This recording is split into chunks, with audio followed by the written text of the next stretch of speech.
A ver, en nuestro sistema constitucional la jerarquía tiene dos vías, o la jerarquización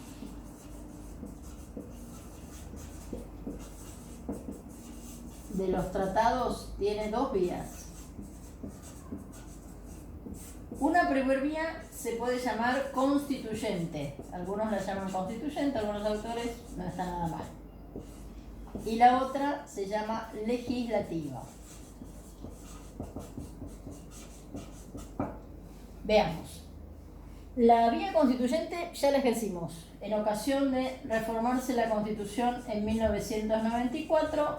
¿Qué sucedió? El convencional constituyente decidió que 10 instrumentos iban a tener jerarquía constitucional. Son los enumerados,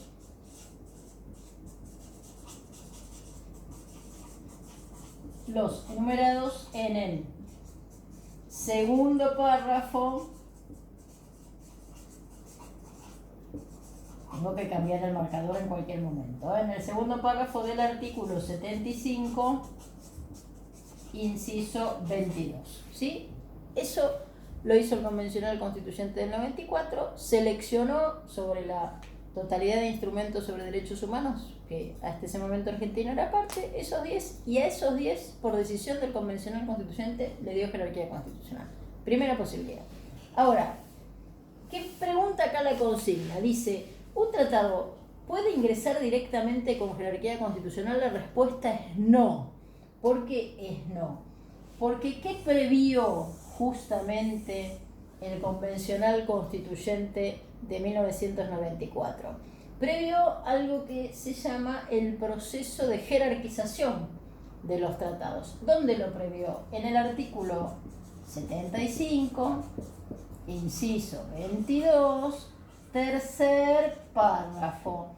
¿Y qué señala ese artículo 75, inciso 22 en su tercer párrafo? Dice textualmente: los demás tratados y convenciones sobre derechos humanos, luego de ser aprobados por el Congreso, marca ahí un tiempo distinto, requerirán del voto de las 2/3 partes de la totalidad de los miembros de cada Cámara para gozar de jerarquía constitucional.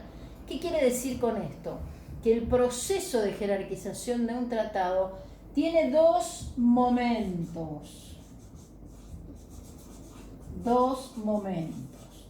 Uno, donde se decide el ingreso, y otro donde se decide su jerarquización.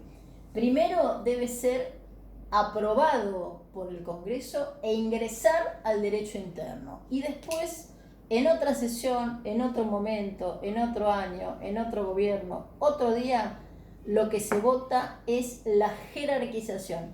Y fíjense ahí las distintas mayorías, porque para la aprobación debe reunirse el quórum que hablábamos recién, y para la jerarquización, ahí la Constitución dispuso un quórum especial, una mayoría calificada de las más altas que se requieren en nuestra Constitución, 2/3 partes de la totalidad de los miembros de cada una de las cámaras. Es como si nuestro convencional constituyente hubiera consagrado en la reforma 94, además de la reelección presidencial, la reelección de los tratados, porque la verdad es que ese es el trámite. El tratado se reelige, ¿sí? Primero se lo elige para que ingrese al derecho interno, y se quede ahí. Y después se lo vuelve a elegir para llevarlo al nivel más alto junto con la Constitución. Esto pasó tres veces ya, y aprovecho porque podemos reunir en esta respuesta lo que pide la consigna 4, ¿no? ¿Qué tratados pueden adquirir dicha jerarquía? Solo pueden jerarquizarse los tratados sobre derechos humanos.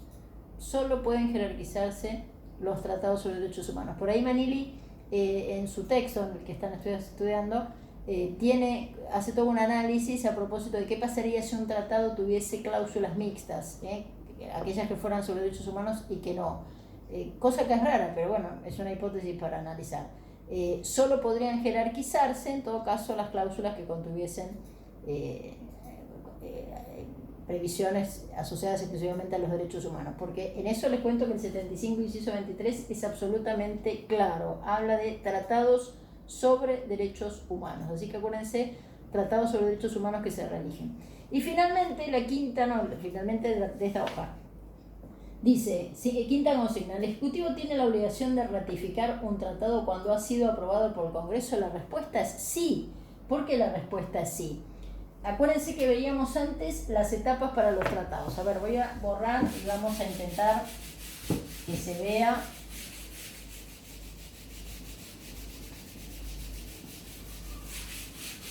A ver qué podemos hacer. Si no, esperen un poquito que vamos a borrar mejor acá. La verdad es que no se ve muy bien, pero vamos a tratar.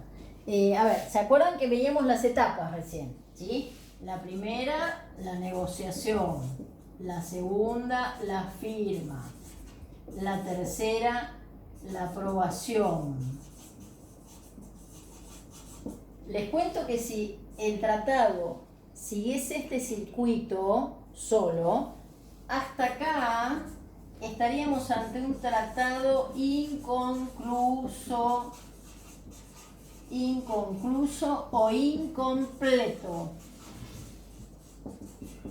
¿Por qué un tratado inconcluso o incompleto? Porque falta la cuarta etapa necesaria en todo tratado, la cuarta, que es la ratificación.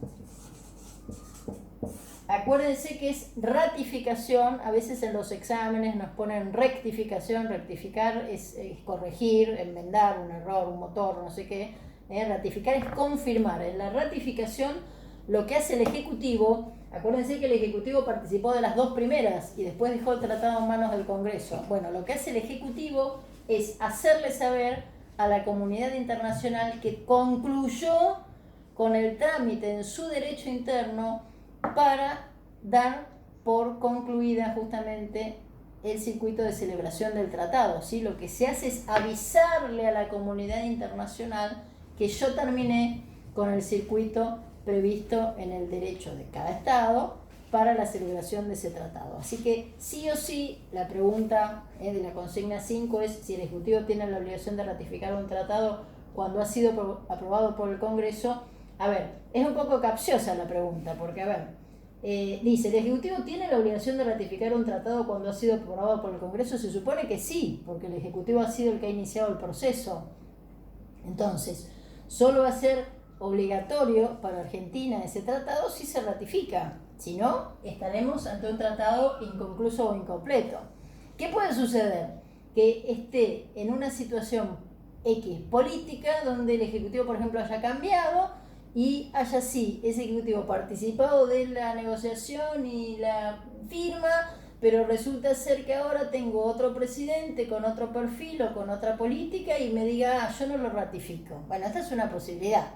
Sabemos que en la política todo es posible, pero constitucionalmente la respuesta es esta. Si yo no lo ratifico, el tratado es inconcluso o incompleto. Se cierra con la ratificación. En un ratito vemos las últimas dos.